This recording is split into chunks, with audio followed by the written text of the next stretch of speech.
Business here. What we'll do now is I've got a couple of questions I'd like to run past Freddie, maybe riders' bikes, a little bit, but not in any great depth or detail. And then we're going to hand it over to you guys, and then spend some time letting you ask you whatever you wanted to know about Freddie and or his career.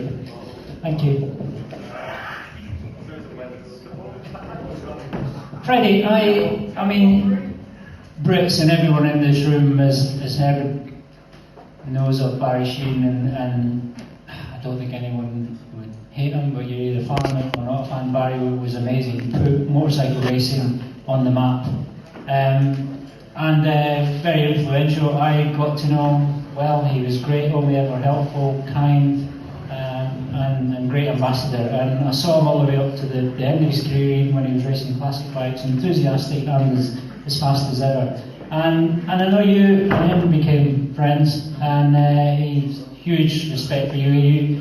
You impressed him as much as anyone, and I know his son was named Freddie after yourself. So just like you to tell us a little bit about your relationship with Barry, how you got to know him, and how it went on when you and him were in the paddock together.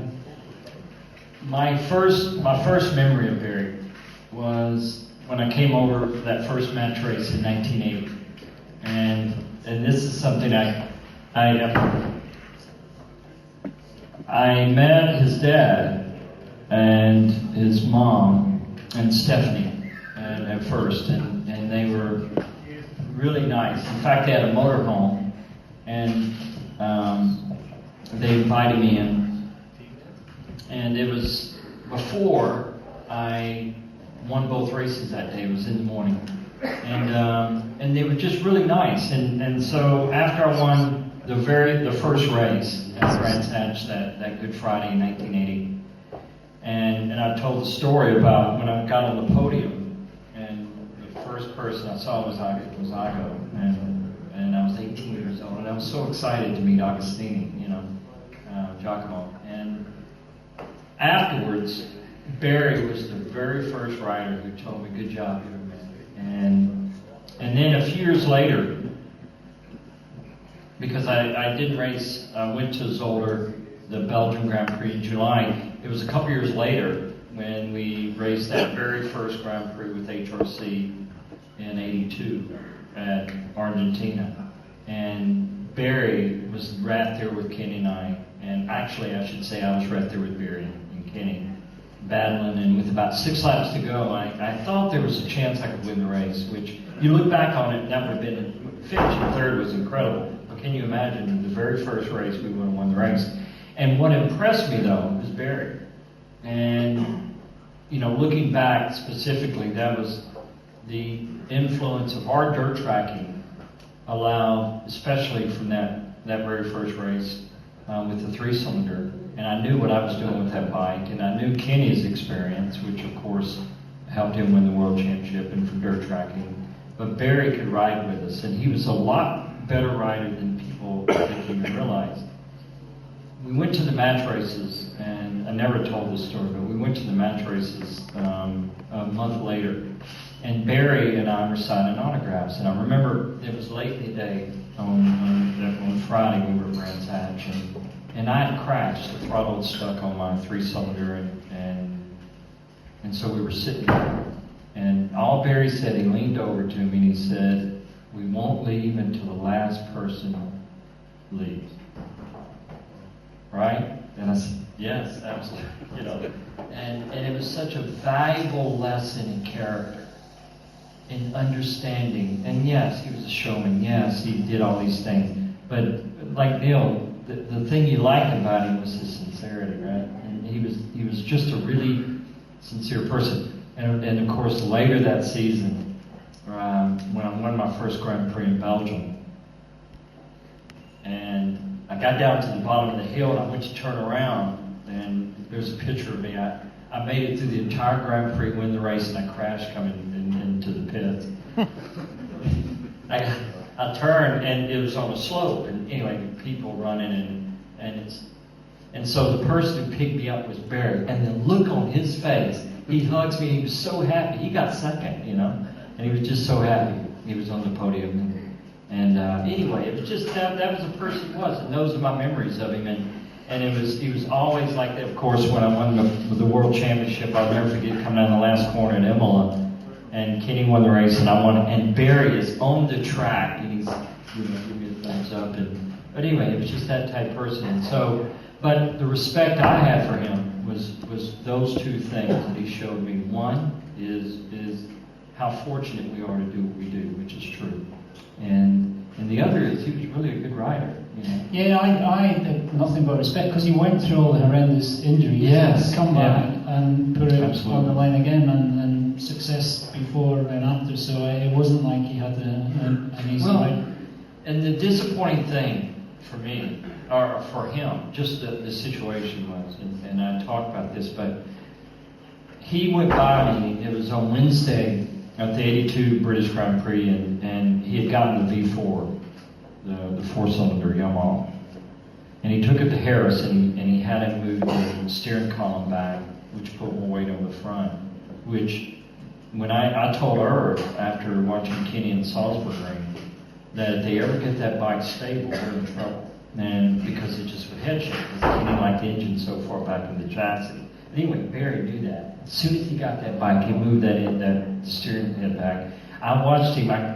And so, because I couldn't stay with him, I pulled in. And when I pulled in, he went over the rise. Oh, really? Yeah, they had crashed. And I didn't know it, the ambulances. But I told Irv, I said, Barry's going to just run away with this thing. And unfortunately got hurt. And he was the only person that could have maybe challenged Franco Ncini for the championship that year. But so, unfortunately that happened, and that basically ended his career. Yeah. And I guess, if anyone was, you'd only be happy if there's somebody going to take it to Roberts with his great rivalry. Yeah, of course. Yeah. So how about your relationship with Roberts? Was that sincere? You obviously mutual respect. Absolutely, and I talk about it in the book, especially at the end. Just the years that Kenny and I, and there was a moment I won't go into because it's in the story, but there's kind of what happened, and of course everybody knows. Talked about the past in Sweden, but the influence that Kenny had was not, for me, it wasn't the inspiration to go Grand Prix racing. That was really, even before Kenny came over, I saw that photo and I talk about Ken Anderson, and that was really what inspired me to want to road race. But it was Kenny, what he could do with a motorcycle that was an influence. And we'd already talked about that individual drive, and I kind of took that and worked it for me. But Kenny's will, his determination, his just drive, and for sure in '83 it raised my level of performance. So when you looked at what he did, rather than thinking, oh my God, there's no way I can do that, it was intriguing to figure out how you could Absolutely. You and your motorcycle do that. I always would look at things like that. And if I was to look back and say the things, and because I'm thankful for so much, no matter what the struggles were, no matter how difficult it's been, I really appreciate the opportunities. And one of the things that helped me, we talked earlier about reflecting, and it's a reason why it's so important to pay attention to things. I can't emphasize that enough.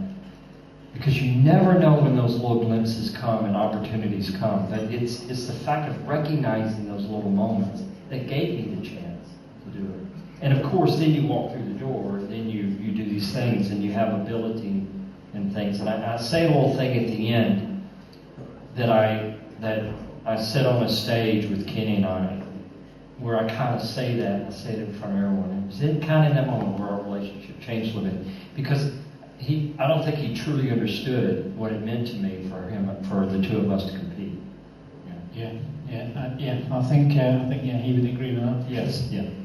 And lastly, and then we'll get on to questions. Out of all the Hondas over the Grand Prix years, some of them I've talked to you before. They took a bit of sorting out. They were far from perfect, and you had to ride around things. Was there ever one that was just sweet that you thought, every day, I can't wait to get on this bike and no one's going to catch me? Yeah, there were two bikes One to talk about the 82 race, which we talked about before in one of our talks up here about that race and what it gave me. The other bike is really the 91 RVF that I rode at Suzuka. And you've ridden. Did you? Yeah, I can't believe you said that, because we, as riders or ex-riders, you get asked your favourite bike ever, and my favourite bike ever is the RVF 750. 2 times I rode it 8 hours on it, and it just was so perfect. Unbelievable. It was and your question was that I could ride every day. I could ride that bike and I just enjoyed it every single day. Now my 85 bike, absolutely, because my 85 GP, my 500, because it wasn't because it was perfect, but it was the beginning of what a 500 Grand Prix bike would end up being, and also it did fit me really well. But that RVF, just a bike that I got on, that I couldn't believe how good it was. And it was definitely, I think anyone that should one. Exactly. We're not the only ones. Yeah, that it's feel smooth, that way. it's smooth. Yeah. And it was like perfect for Suzuka. That's why, sometimes there's, horses for courses, as they say. And that bike at Suzuka was it. That FWS, the bike in 82, the first big V4 1000, that was kind of a tank. But around Daytona, it was amazing. Yeah, I think the RVF, it was developed and ridden and tested and built for Suzuka later, and so consequently it was probably the dream there. Although they brought RVFs to the TT one year for Foggerty Islop, and they were pretty successful. What's interesting, is how that bike was eventually became the RC45, and it wasn't a very good bike once they put 62 pounds or something on it, so like almost 30 kilos. But it is interesting how specific bikes on specific tracks are amazing. Yeah. Okay. Some questions for Freddie. Stick it hard. I know you're not shy.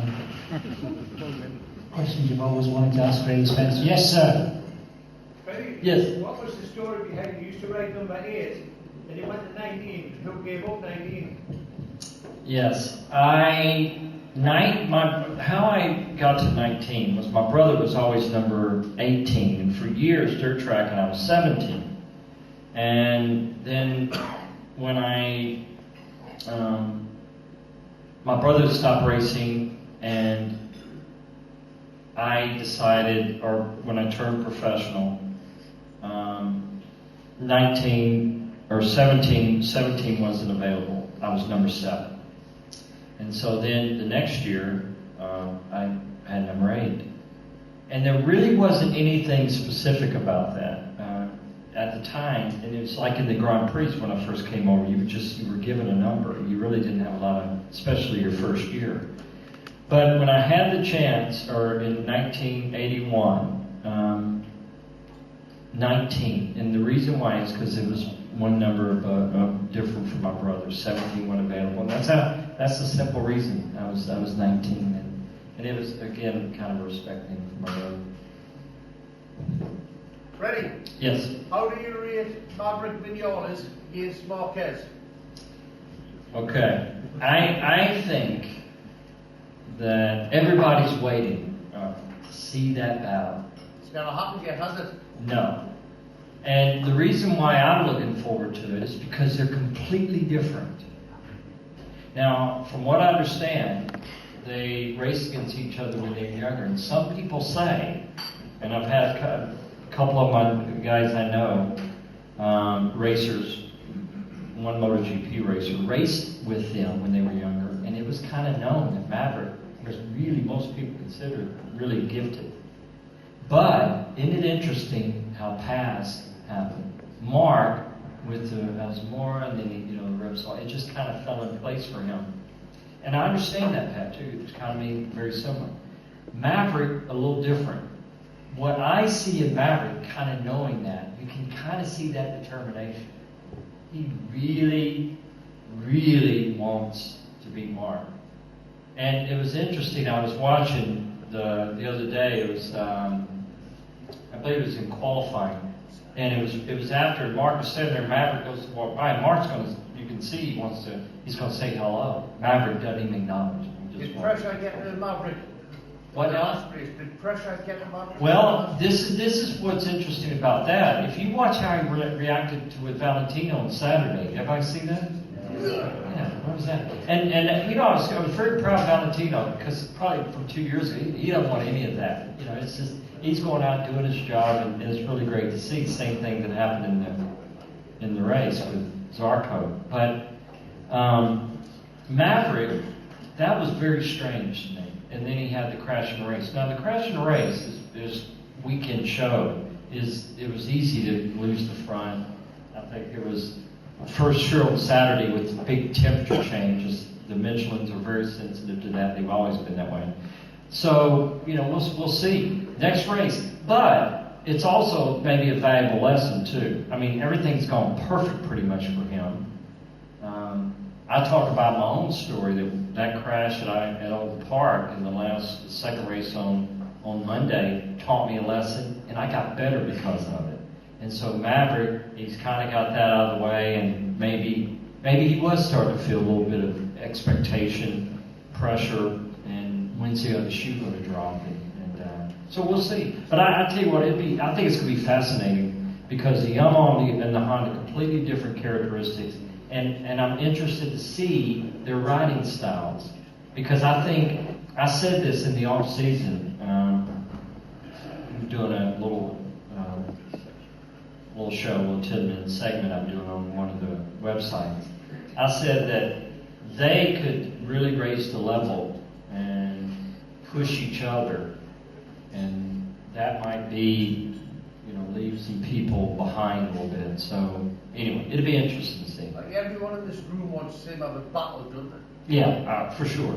Yeah. Yeah, and it's going to come. The record books, what you were saying, the record books show that Vinales has achieved, for example, Moto2. His first Moto2 win came a lot earlier than Marc Marquez's, taking nothing away. It's interesting. Yeah. Just on that subject, I wrote a piece, and the stats are not in my head, because 3 years ago Marc Marquez started breaking records. Yes. Nearly every record that he broke was ex-Freddie Spencer record, from mostly age-related or winning world championships.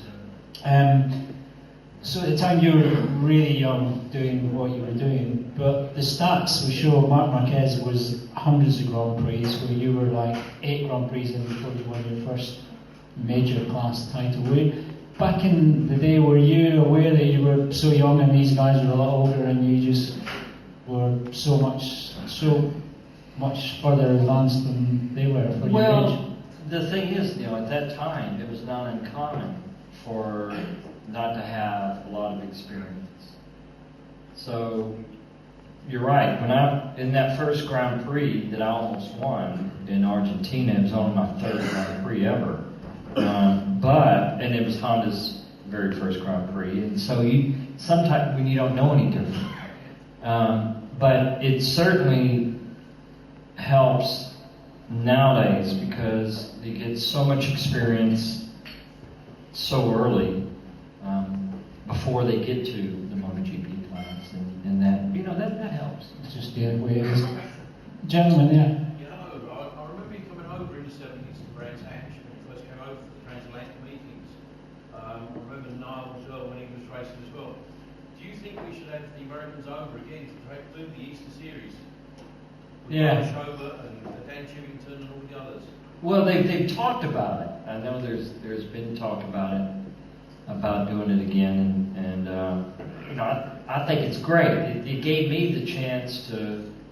It was amazing. I still remember like it was yesterday. That first time walking into a place like Brands Hatch, something you've only read about, and seeing the crowd and the support and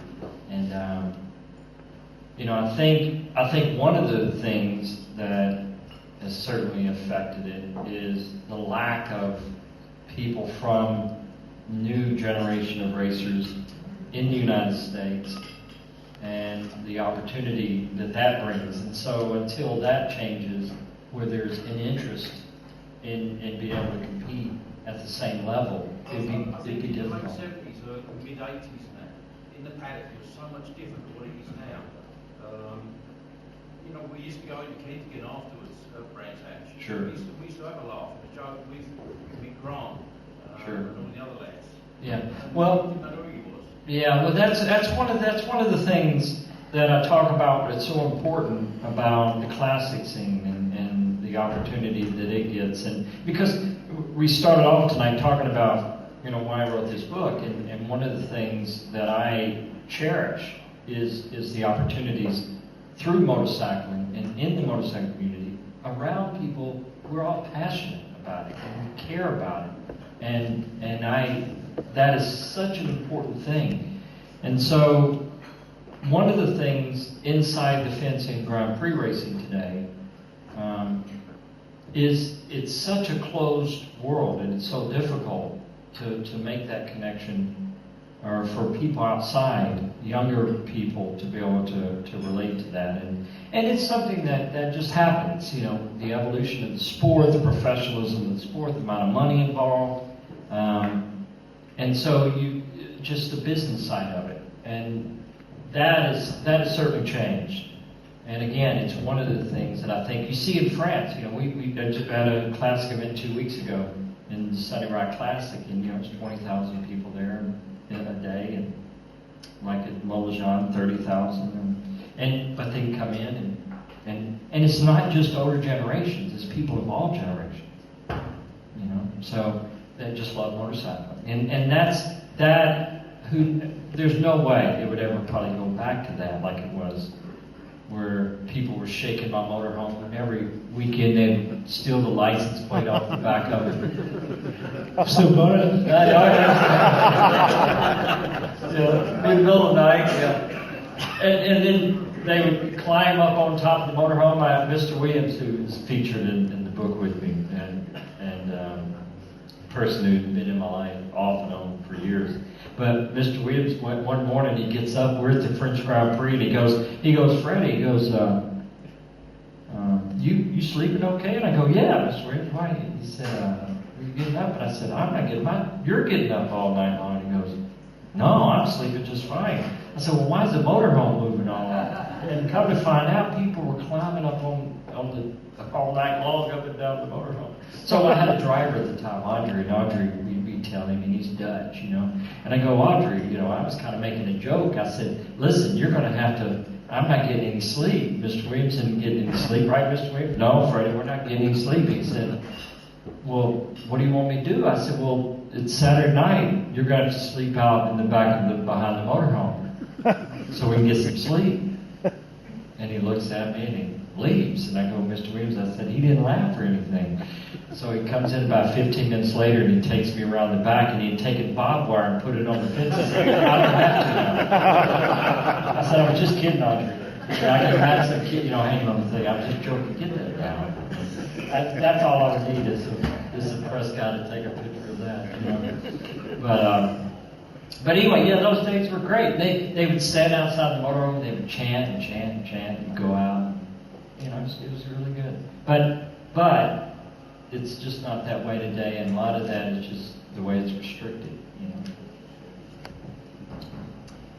Freddie, is there any bike or rider or era that if you could go back in time and bike that you've never ridden or raced, riders that you didn't get to race against, who would you like to race against, and what bike would you like to ride? The bike, there's two riders that I think would have been a real pleasure to race against. One would be Mike Hillwood. I think Mike.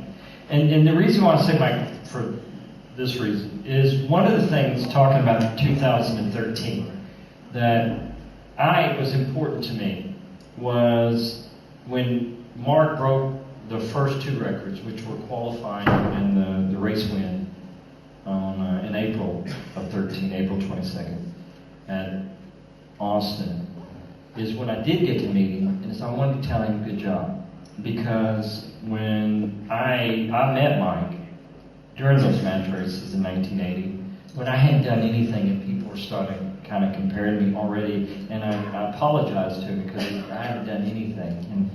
But years later, when I did win the world championship, I broke his, because his was the record that I broke when I became the youngest world champion. I always believed that Mike would have been one of the first people to say, good job. And I'd only met him once, but that was enough. Just that few minutes I spent with him. So I think I know he rode that way, and I'm sure it would have been a pleasure to race against him. The other one was Jarno Sarin, and this is why.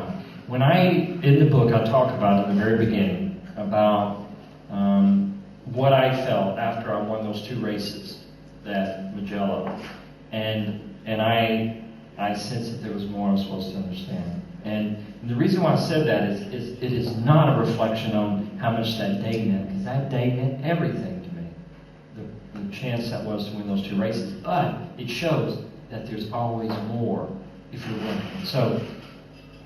But that day I did something I haven't done in 12 years, and it was Jarno Sarin. A lot of people don't realize this. He was the last person to win both a 250 race and a 500 race on the same day. Yeah. And so everybody talks about what a great rider was, and so it would have been a real treat to race against him. And riders like a Mike, a Jarno Sarin, and certainly Kenny, they're unbelievably talented, but they're smart too. They're clever, and so it's a treat to race against them. Freddie, Yeah. I'll talk about just after your racing periods. I know that 2007, 2008 was a very hard time for you. You lost your brother, as you mentioned, and Yeah. God rest his soul. The race school in Vegas, that was a fantastic thing, but eventually it went south kind of thing. How did you feel, and how did you resolve that with your customers? Because it must have been a hard time for you, and the pressure must have been there for you. But also, how did you resolve that for yourself? Because that must have been a time of introspection and saying, right, what did I do wrong? How do I put this right for myself and others around me? Yeah, the thing is that it was an amazing period because I began the school, and then what the school became, which was a true reflection on what and that's what I mentioned earlier, that it showed me about teaching, which I love to do. And it gave me that opportunity to hone those skills, to take what I learned in racing, and not just in teaching the technique, but in what I understood about people and in that relationship. And then the people who worked with me to build the school.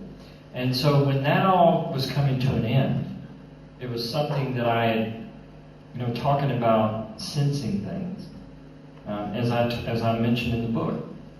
And then it did. And it was difficult because for me, I thought this was it. This was what I was working toward. This was my opportunity to teach. It was an incredible thing because of the people that I had. The Nick Inach, who everybody told me he was the only person I considered to be my lead instructor, and he was the one person that everybody said don't hire. Yeah. And he was there with me every day for 11 years, and it was incredible. And I saw that in him. And so that coming to an end was extremely difficult, but I had felt these things before and didn't pay attention to them. And so, my marriage ended, as I talk about, and I was at that point where, and certainly you mentioned customers, I knew what we gave people, more than just teaching them how to ride a motorcycle. We had honed our skills and being able to relate what motorcycling gave us. And that, again, is one of those privileges. And so if you consider all those things, and the fact that it was ending, yes, the financial crisis, but it was more than that for me.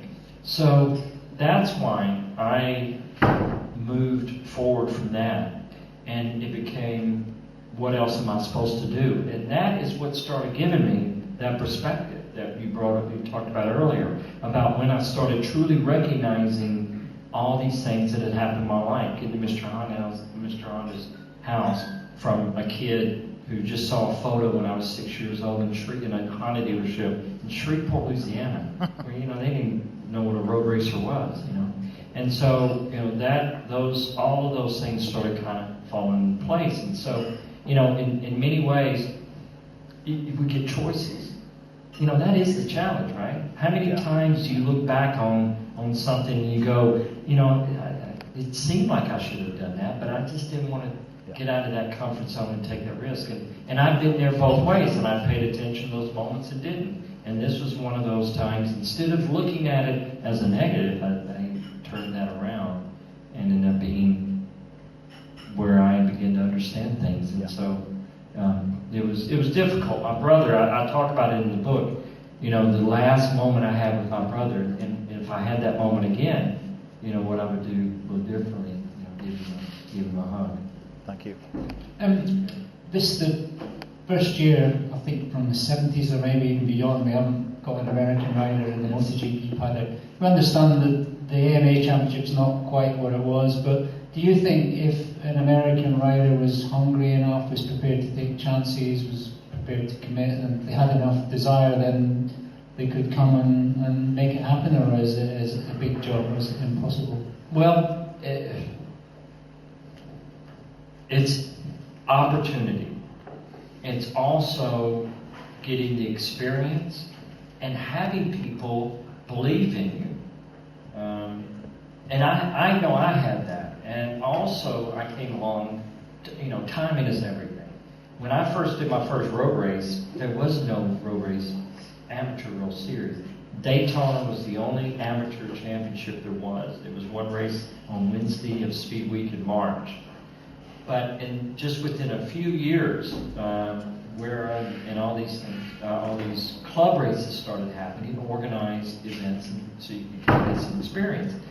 And so until we get the numbers up to where there's more riders that gets a chance to get the experience and gets the opportunity to believe in what they can do, because as you said, the key to once you get the chance and you race at this level, the international level, any level international racing, it's more than just ability, it's experience, and you have to have that incredible drive to be able to make that happen. It is disappointing, especially when you consider Kenny and I, all these years, we didn't get to race, at the U.S. Grand Prix. And that's why Daytona and Laguna was so important for us. But hopefully sometime soon. Motor America, I saw Wayne Rainey when I went back in October, and it's difficult. It's really difficult. It took years to get the AMA Championship built up to where it's live on TV. We had Speed Channel, all these things.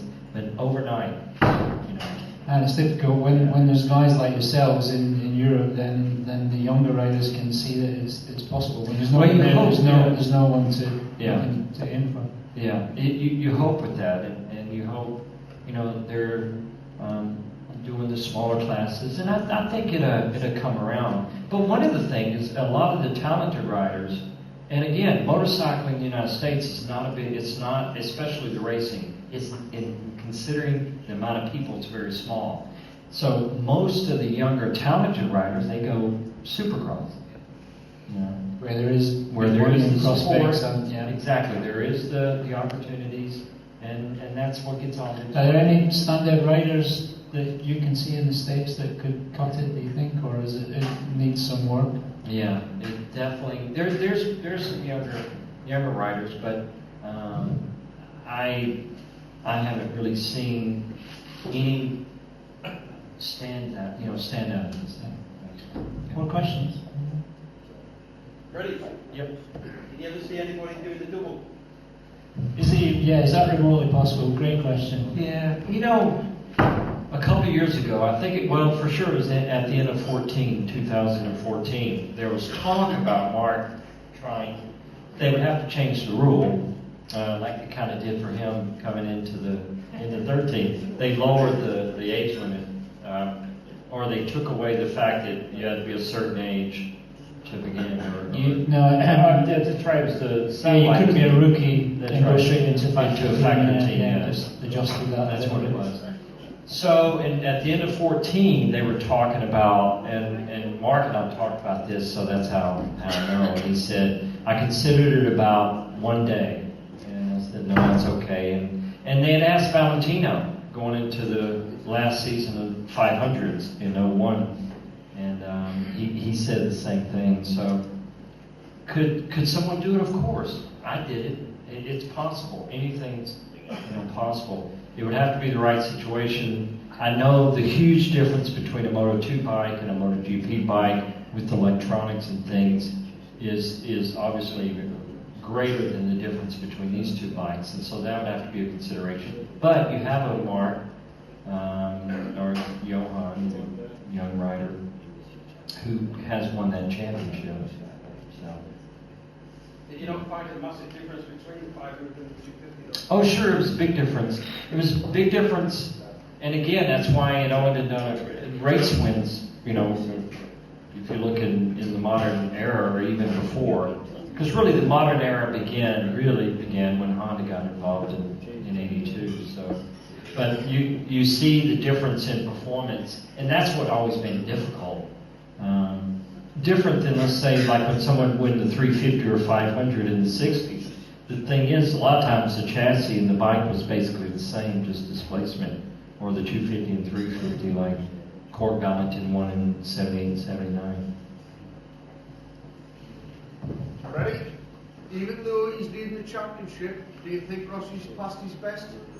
Well, yeah, I'm not sure if that's the way to look at it. What's incredible is, and people talk about being still motivated and all these things, that didn't surprise me at all. I know his dad was really an incredibly interesting rider when he raced. It wasn't on the same level as Valentino, but he was extremely unique, and Valentino has this very unique, very driven understanding of what he does and why he does it. And he just adapts very well. And he's kept himself in good shape and all that. And my little experience riding a modern MotoGP bike, I'll give you a little example. If I ride one of my 500s, a few weeks ago I rode the new Fireblade, for 6 days in Portugal at the World Launch. And I ride 3 hours a day. The electronics, and I rode actually a couple of days with Tito Rabat and Stefan Brano, so we were riding pretty good speed. Yeah, I'd ride a lap with him, and that was enough. And so, but there's no doubt the bike made it easier. If I had my 500 out there riding 3 hours, I mean, granted, and the speed, like we're 300K on that Fireblade. My point is that one of the things that has helped Valentino a little bit is the electronics. It doesn't make him his will or his desire or any of that. I'm not talking about that, but I'm just saying it makes it a little easier to work around some things. But it doesn't surprise me, and I think it's interesting, because when you look at his pace, it's so consistently the same, and that is one of his truth. That is what has allowed him these last few years to be right there.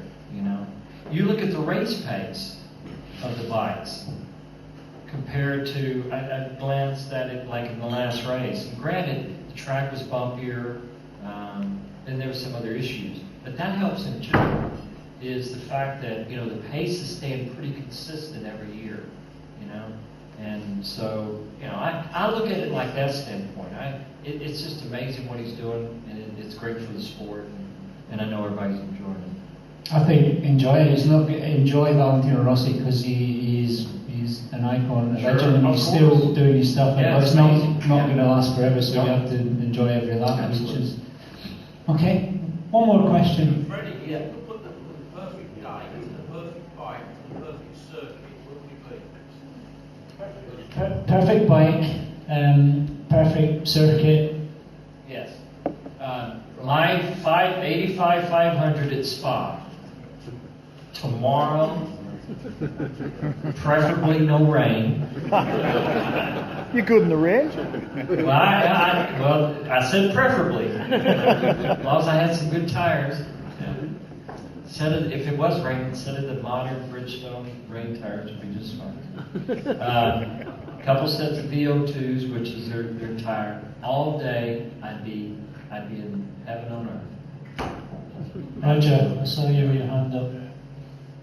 Of the riders you raced against in the 80s, how do you rate Eddie Lawson, and do you get on with him now? Yeah, Eddie and I get along just fine. And I respect Eddie for many reasons. One is the rider he became.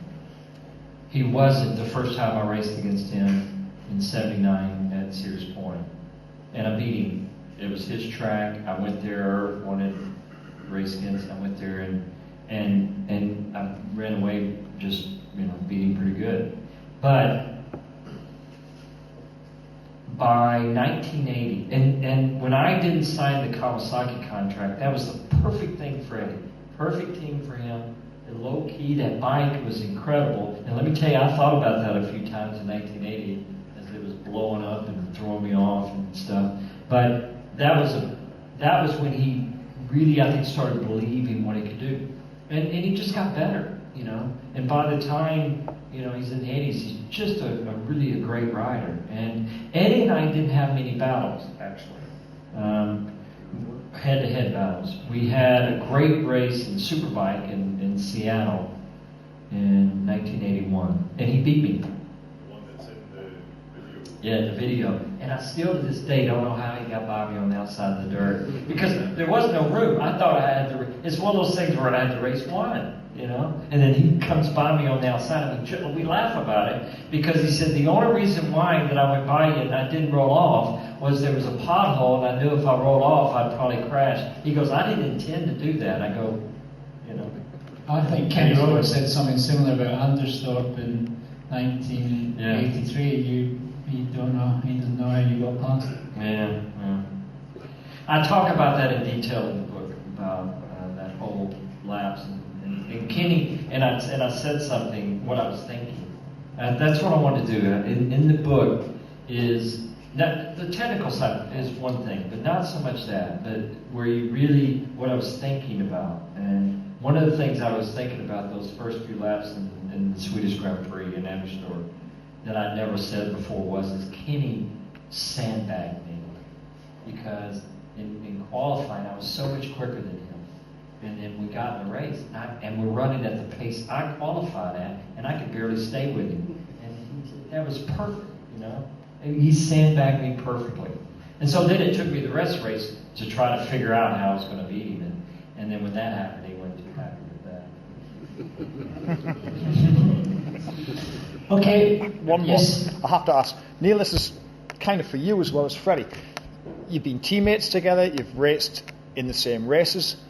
Freddie, what aspect of Neil's riding would you like to take away, if any? And I'm sure there must be something or any skills you kind of thought, I'm going to try with that guy, and I'm going to give it a shot at his technique. Most challenging question. Yeah. Is there anything I can take from Neil's style of riding or the way he does things that I can just take? Because I'm sure you were a world leader. Of course you were. One of a kind. But there must have been people you went, you know what? I'll have some of that. Well, I'll have some of that.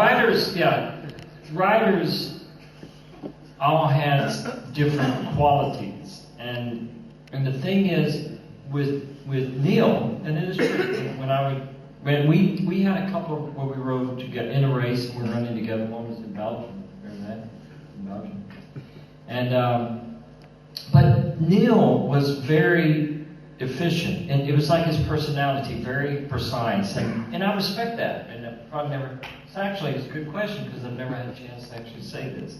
But he was a very precise rider, and Neil also was one of those where he didn't, as he taught, he doesn't give himself the credit that he should for racing at the top level, the opportunity to do that. And so, but I would say that. I would say you're very, very precise and very consistent. And riding a 500, and I respect that because it's not easy. It's not easy. My instructor, I talked about Neil, Nick Einach, and as an example of that, what we were just talking about with Neil, is Nick won 2 championships, professional championships on 2 strings. He got a chance to ride Kenny Roberts Jr.'s 2000 RGV Suzuki, and so he comes back, and he gets up in front of the class. We're at a school, and he starts talking about it, and he said, I didn't realize what I couldn't do until I rode a 500. And he said it wasn't just the fact of being able to ride it on the track, because he said, I'm riding by myself. He said, I come in, and Stuart Shin, who was Kenny Jr.'s crew chief, who was my crew chief on my 250 in '85. Anyways, he looks at Stuart and he's Nick is saying, "I'm waiting for some reinforcement," and he goes, "You realize the throttle goes all the way to stop?" And he said, "Yeah." He said, "How much did I have that in that lap?" He goes, "Not one time." And Nick goes, "Really? I thought I had it wide open." He goes, "No, you weren't close." Wow. And he said that was one thing. The other thing is the fact, because I can't believe you guys actually raced against each other. He said, I couldn't hardly keep it in a straight line. And I've ridden one of the modern the late 90s 500s, and compared to the bikes we rode, they're a lot better. Yeah.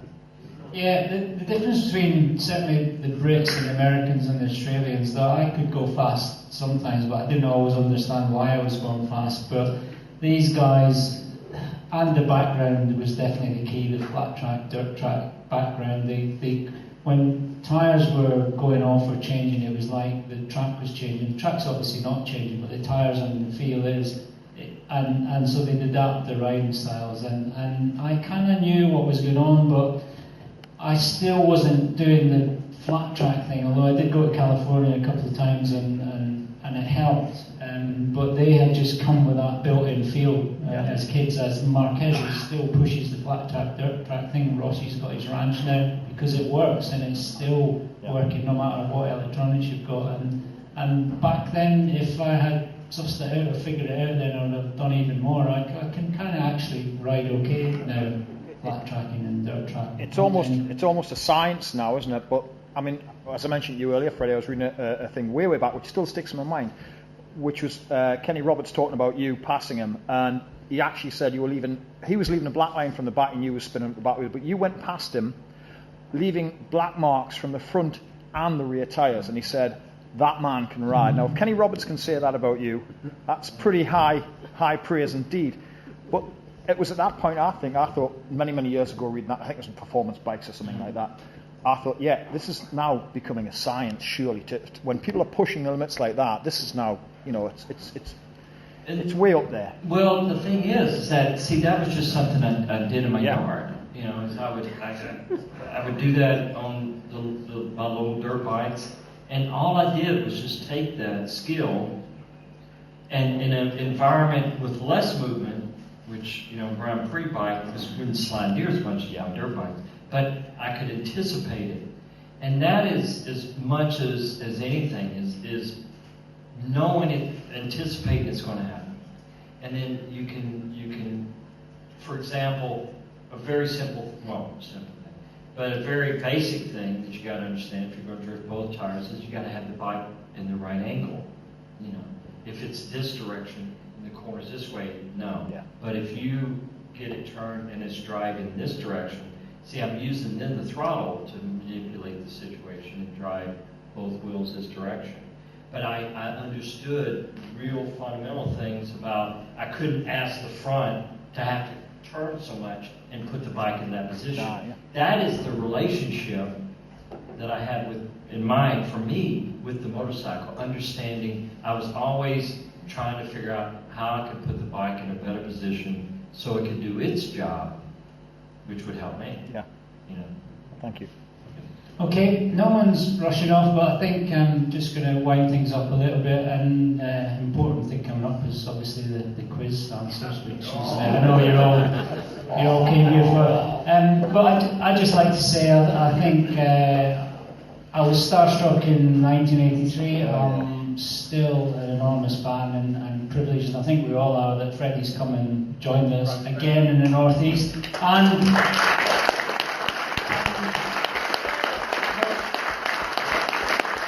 more importantly, Freddie is up there with the icons, Rossi, Marquez, Hailwood, Roberts, Sheen, all of them. But the great thing is that he's just passionate and loves his bikes and is just a normal biker like the rest of us. So thanks, Freddie, for coming. Good luck to the group. Thank you. Yay!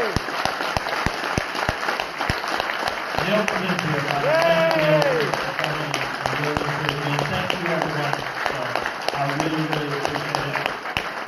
I'm very precise. correct, yeah. If anyone needs books or anything else signed, they're going to have to give it for a while. Dale, quiz. And Chris Merriman needs to say a few words. Very important. Very important. Would you like a break before we do